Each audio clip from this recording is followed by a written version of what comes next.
Hello student, welcome back to my channel Samrat Academy. Student, मेरा नाम है आकाश और आज की वीडियो बहुत ही ज्यादा इंपॉर्टेंट है क्योंकि बताने वाला हूं आप लोगों को कि गणित की तैयारी कैसे करेंगे।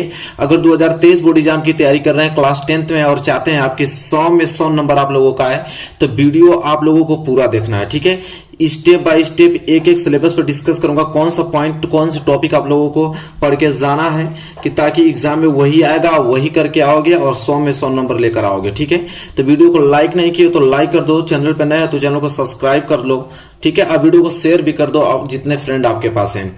देखिए, सबसे पहले आप लोगों को 100 में 100 नंबर लाना है तो आपको हर एक जो भी आप लोगों को टॉपिक बताऊंगा सब टॉपिक आप लोगों को तैयार करना होगा। ठीक है, एकदम रट जाना होगा आप लोगों को। 7 महीने का टाइम है, मार्च में आप लोगों का पेपर होने वाला है, तब तक आप लोग पूरे के पूरे क्वेश्चंस को आप लोग एकदम रट जाइएगा।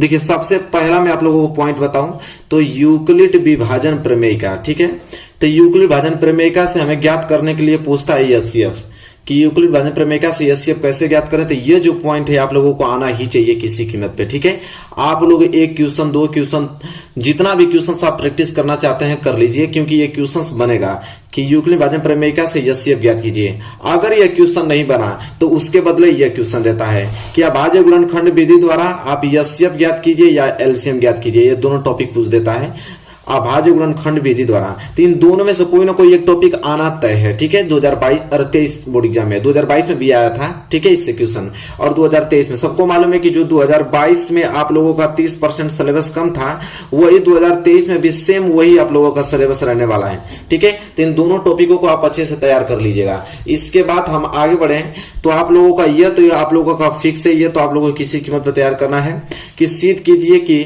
करड़ी में 2, करड़ी में 3, करड़ी में 5 और करड़ी में 7। ठीक है, इसके 2 टाइप बनते हैं। ये तो सिंगल सिंगल है, ये सिद्ध करना है कि सिद्ध कीजिए कि ये जो संख्या है अपरिमेय संख्या है। ठीक है, अगर ये टॉपिक नहीं देगा तो ये वाला देगा कि 5 माइनस करड़ी में 3, 3 करड़ी में 2, 3 प्लस 2 करड़ी में 5, 1 बटे करड़ी में 2, 7 करड़ी में 5। ठीक है, या टाइप 1 है टाइप 2। तो इन दोनों टाइपों में से एक टाइप का देगा, चाहे यह दे दे चाहे यह दे दे। ठीक है, लेकिन उसका लगाने का नियम एक ही होता है। ठीक है, तो पूछेगा कि सिद्ध कीजिए कि अपरिमेय संख्या है या नहीं। ठीक है, तो यह टॉपिक आप लोगों को तैयार करना है, सिद्ध करना आपको आना ही चाहिए कि यह अपरिमेय संख्या है। और मैं आप लोगों को इंपॉर्टेंट क्वेश्चन बता भी रहा हूं, इतने में से जितना क्वेश्चन आप लोगों को बता रहा हूं इन्हीं सभी क्वेश्चनों को मैं इंपॉर्टेंट क्वेश्चन में भी डाल रहा हूं। तो आप लोग वीडियो जाके प्लेलिस्ट में मैथ के प्लेलिस्ट खोलकर वहां से सारे वीडियोस को आप देख लीजिए क्योंकि इन्हीं की क्वेश्चन में करा रहा हूं वहां पे। इसके बाद कहेगा आप लोगों की कोई एक परिमेय संख्या दे देगा, परिमेय संख्या देने के बाद पूछेगा कि वह शांत है या अशांत आवर्ती। ठीक है, शांत है या अशांत आवर्ती, या तो शांत पूछेगा तो अशांत। अगर ये नहीं पूछेगा तो कहेगा कि चलिए इसका दशमलव प्रसार बताइए। ठीक है, इससे बाहर क्वेश्चन नहीं बनता है। तो ये पहले चैप्टर से इतने सारे क्वेश्चन है जो कि आपको एकदम लर्न कर लेना है अगर 100 में 100 नंबर लाना चाहते हैं तो। इसके बाद हम आगे बढ़ेंगे तो 2 चर वाले रैखिक समीकरण, क्योंकि बहुपद हट गया है तो 2 चर वाले रैखिक समीकरण में आप लोगों को ग्राफीय विधि से किसी भी 2 चर वाले रैखिक समीकरण को कैसे हल करते हैं ग्राफीय विधि से, ये आपको आना चाहिए। इसके बाद कोई रैखिक समीकरण है तो उसको 3 नियम से हल कर सकते हैं, या तो प्रतिस्थापन विधि से, या तो विलोपन विधि से, या तो वज्र गुणन विधि से। आंसर आपका सेम ही आने वाला है। लेकिन एग्जामिनर क्या करता है कि एग्जामिनर जिस विधि से पूछेगा उसी विधि से लगाना होता है। कोई आपको एक रैखिक समीकरण दे देगा 2 चर वाला, कहेगा कि प्रतिस्थापन विधि से इस समीकरण को हल कीजिए, या तो पूछेगा विलोपन विधि से, या तो वज्र गुणन विधि से।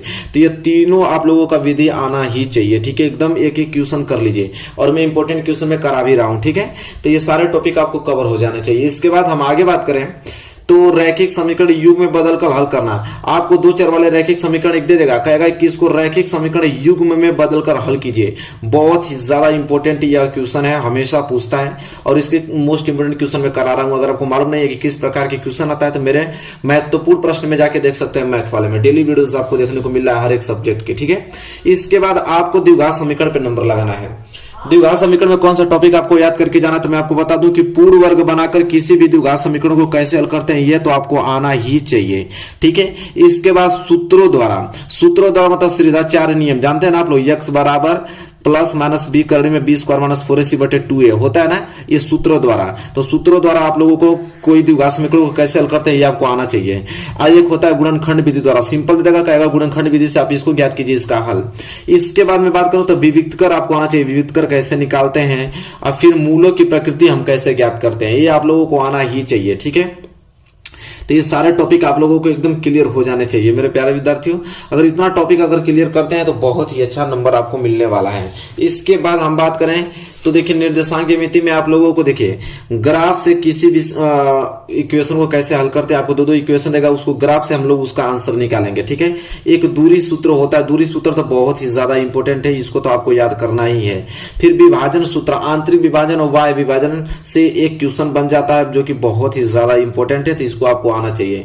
फिर त्रिभुज का, किसी त्रिभुज का क्षेत्रफल कैसे ज्ञात करते हैं, अगर वो त्रिभुज संरेख हो तो कैसे क्षेत्रफल ज्ञात करते हैं, ये सारे टॉपिक आपको पढ़ के जाना है और इसके मोस्ट इंपोर्टेंट क्वेश्चन करा भी रहा हूं मैं, ठीक है।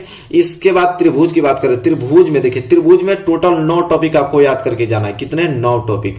पहला टॉपिक देखिए, पहला ये जितना मैं बता रहा हूं आप लोगों को सभी आप लोगों को आना चाहिए। पहला कि त्रिभुज की एक भुजा के समांतर खींची गई जो रेखा है, त्रिभुज की एक भुजा के समांतर खींची गई रेखा त्रिभुज के शेष 2 भुजाओं के समान अनुपात में विभाजित करते हैं। कह रहे कि अगर एक त्रिभुज है तो इस भुजा के समांतर अगर एक रेखा में खींच देता हूं तो यह रेखा इन दोनों भुजाओं को समान अनुपातिक में क्या करेगा? विभाजित करेगा। ये आपको सिद्ध करना आना चाहिए।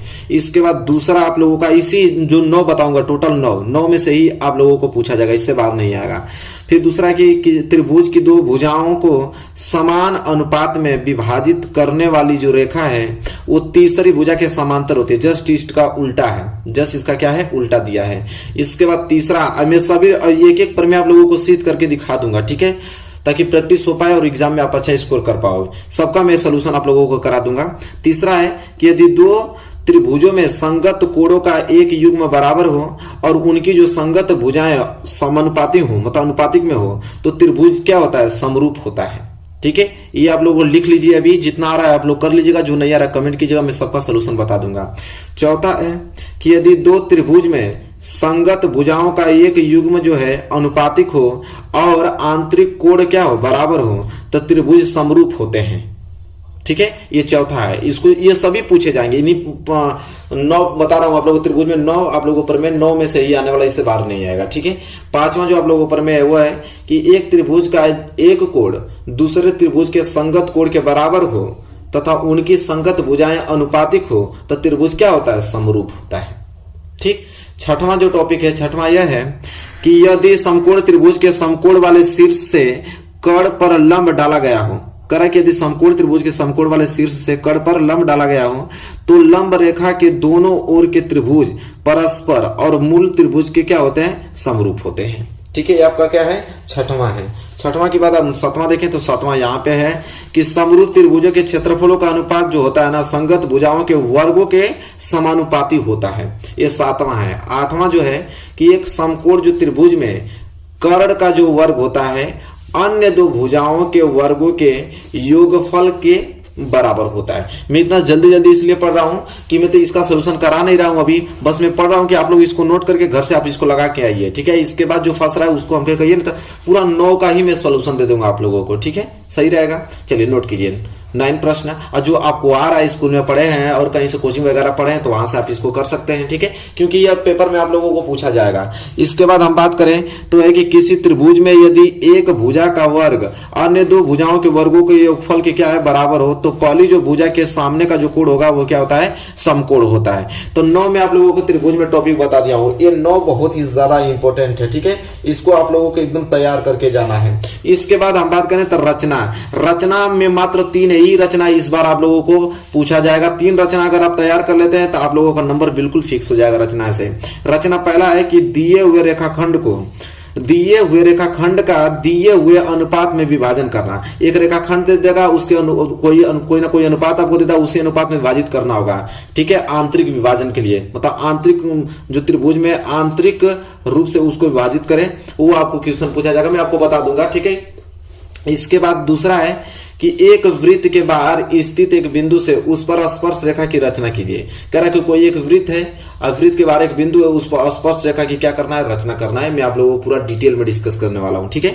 इसके बाद तीसरा प्रश्न है कि एक दिए गए त्रिभुज के समरूप एक त्रिभुज की रचना कीजिए। कह रहा है कि एक त्रिभुज आपको दिया रहेगा, जो एक त्रिभुज दे दिया, इसी के समरूप एक और त्रिभुज की आपको रचना करना है। कैसे करना है मैं सभी चीजें आप लोगों को बताऊंगा। फिलहाल आप लोग जितने आ रहे हैं इनमें से क्वेश्चन आप लोग अच्छे तरीके से कर लीजिएगा। इसके बाद चलिए रचना भी क्लियर हो गया। रचना की बात देखिए, वीडियो को लाइक नहीं किया तो जल्दी से लाइक कर दीजिए, क्योंकि आप लोगों को 100% 100 में 100 नंबर आने वाला है मैथ में, अगर इतना टॉपिक आप तैयार कर लेते हैं। इसके बाद त्रिकोणीय मिति में देखिए 0 से लेकर 90 डिग्री, 0 डिग्री आपका 30 डिग्री, इसके बाद 45 डिग्री, इसके बाद 60 डिग्री, इसके बाद 90 डिग्री, ये जो अनुपातिक मान होता है ये आपको याद होना चाहिए। इस पे क्वेश्चन आता है, दे देगा साइन 60 अंश इंटू कॉस 30 अंश, इस तरह आपको वैल्यू रख के याद करना होगा, ठीक है। तो ये आप लोगों का मान याद होना चाहिए। इसके बाद पूरक कोणों की त्रिकोणमितीय अनुपात से क्वेश्चन पूछता है, जैसे साइन 90 माइनस थीटा बराबर कॉस थीटा, इस पे क्वेश्चन आता है। मैं सारे क्वेश्चंस करा दूंगा, ठीक है। और अपने आप लोग बुक में इन सारे क्वेश्चनों को खोज खोज के इस टाइप के क्वेश्चंस को आप कर लीजिए। और इंपॉर्टेंट क्वेश्चन तो मैं आप लोगों को करा ही रहा हूं, तो लगातार मेरे चैनल पे हर एक सब्जेक्ट की वीडियोस आ रही हैं, तो मेरे चैनल को सब्सक्राइब किए रहिए। नोटिफिकेशन जैसे आता है तो उसको आप लोग नोट्स बनाते चलिए डेली बाय डेली। इसके बाद ऊंचाई और दूरी से देखिए, ऊंचाई और दूरी से उन्नयन कोण और अनुमान कोण से क्वेश्चन आता है, ठीक है। और वहां पे जो क्वेश्चन होता है 30 डिग्री, 45 डिग्री, 60 डिग्री के वैल्यू को पुटअप करके वहां पे क्वेश्चंस को सॉल्व किया जाता है। मैं आप लोगों को बता दूंगा, बहुत सारे क्वेश्चंस करा दूंगा, ठीक है। तो ये टॉपिक आप लोगों को ऊंचाई और दूरी में पढ़ के जाना है। इसके बाद हम बात करूंगे मेंसुरेशन में, तो मेंसुरेशन में देखिए वृत्तों से संबंधित क्षेत्रफल में, तो सबसे पहले आपको वृत्त का क्षेत्रफल ज्ञात होना चाहिए कि किसी वृत्त का क्षेत्रफल कैसे ज्ञात करते हैं, वृत्त के त्रिज्या खंड के क्षेत्रफल कैसे ज्ञात करेंगे, कोई वृत्त के वृत्तखंड का क्षेत्रफल कैसे ज्ञात करेंगे। और वहां पे क्षेत्रफल ज्ञात करने के लिए जो थीटा का यूज होगा तो वो 60 अंश, 90 अंश और 120 अंश का वैल्यू दिया रहता है, ठीक है। वही पुटअप करके आप वृत्त का क्षेत्रफल ज्ञात कर पाओगे, चाहे त्रिज्या खंड का क्षेत्रफल चाहे वृत्तखंड का क्षेत्रफल ज्ञात कर पाओगे, ठीक है। इसके बाद हम बात करें तो पृष्ठीय क्षेत्रफल और आयतन जो चैप्टर है, इसमें दो ही चीज आपको याद आना चाहिए, एक क्षेत्रफल ज्ञात करना आना चाहिए और एक आयतन ज्ञात करना आना चाहिए। और जब तक फार्मूला याद नहीं रहेगा तब तक आप ज्ञात नहीं कर पाओगे।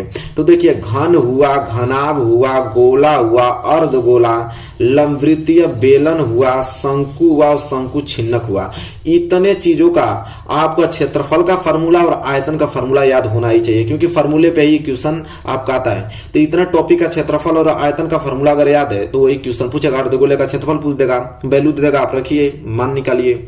घन का आपका क्षेत्रफल या आयतन पूछ देगा तो फार्मूला याद रहेगा तभी तो कर पाएंगे। तो इतने टॉपिक आप लोगों को तैयार कर लेना, किसमें, पृष्ठीय क्षेत्रफल और आयतन में। लास्ट आपका बोलता है सांख्यिकी, स्टैटिक्स। सांख्यिकी में क्या है कि आंकड़ा दे देगा, आंकड़ों का आपको माध्य निकालना होगा, या तो माध्यिका निकालना होगा, या तो बहुलक पूछेगा, या तो लास्ट में आपको संचयी बारंबारता, मतलब एक टॉपिक 2 3 4 टोटल 4 टॉपिक आपको सांख्यिकी में पूछेगा। तो मैं आपको माध्य निकालना बता दूंगा, माध्यिका कैसे निकालते हैं, बहुलक कैसे निकालते हैं, संचयी बारंबारता कैसे निकालते हैं, इस पर जितने क्वेश्चन बनता है सभी मोस्ट इंपोर्टेंट क्वेश्चन मैं आप लोगों को करा दूंगा, ठीक है। तो बस वीडियो को आप लोगों को शेयर करना है। जल्द ही कल आप लोगों को, कल या परसों आप लोगों को इसके पूरे के पूरे सोल्यूशन देखने को आपको मिलेगा मैथ का। एक एक टॉपिक मैं डिस्कस करने वाला, अगर इतना टॉपिक तैयार है तो 100 में 100 नंबर आप लोगों का फिक्स हो गया, ठीक है।